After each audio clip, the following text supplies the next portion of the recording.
blue corona. I should look at blue corona U twin. He's a green juicer, and he provides Pyridine. What do you call it? Probiotics.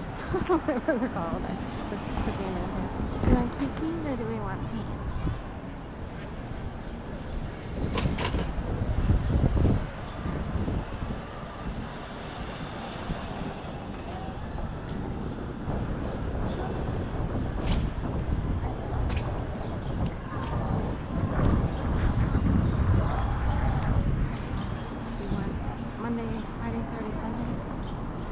This has more restrictions. Hey, I'm back. All right. I'm gonna show you. Are you filming Philadelphia? How you doing? A little bit, yeah. So thank you, Serpico Dreams. Here. Right, yeah.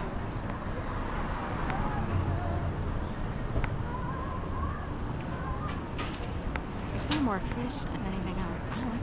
I'm total vegetarian, mostly vegan. I won't do fish, so.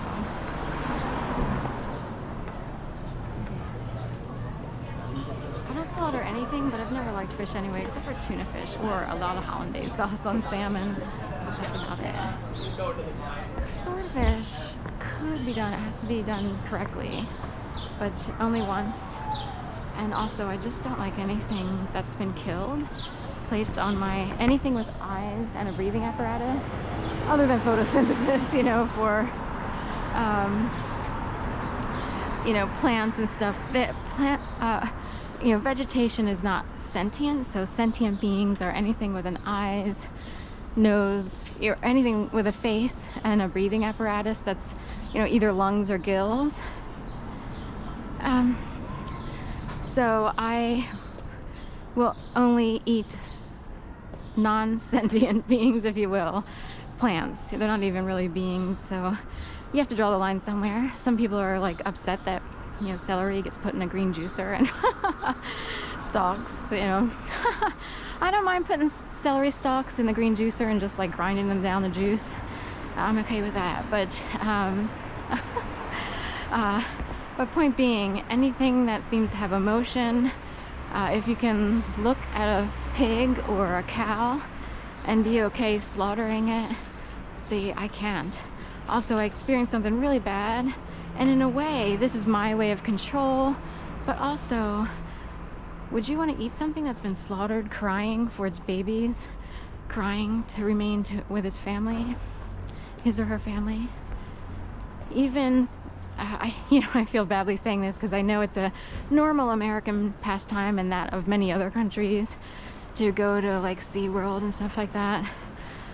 But in the original days before these, orcas were born in captivity, and remember, a lot of these mammals are now born in captivity, and that's the only life they know. But before that, people went out to, say, Puget Sound, Seattle, Washington, and they they stole babies from their mothers, put them on boats, shipped them to these, theme parks, if you will, for entertainment for a bunch of people who spend a hot dollar on cotton candy, popcorn, and all kinds of stuff that's technically really bad for people. I saw a documentary ages ago called Lolita, Slave to Entertainment. I kept thinking Slave to Human Entertainment, but it's Slave to Entertainment. And it was produced by Rattle the Cage Productions. This is like 2003. And one and done. I immediately felt sorry for these orcas. There are pods of orcas. They're very tight, close-knit. And they cry and scream when their babies are stolen, basically, from them. And I imagine that's true in any wildlife situation, any animal situation, even on farms. It's just the idea that people slaughter cows so that people can have prime rib. Like, who is in the business? Like, what does it look like to actually be on the farms where they slaughter these cows or calves or lamb? Would you want to stand there watching your food be killed? Now, way back in days when people just grew up on farms, somehow that became the way to eat. I don't know. But we live in a mass production world, and it sickens me that these animals are farmed and bred for human consumption, gluttonous. But I don't want to, you know, all the revenue, so much revenue in America particularly, and other countries, is based on food. So when I say this, I'm sort of, you know, speaking against major industries that have made money off of slaughtering living beings.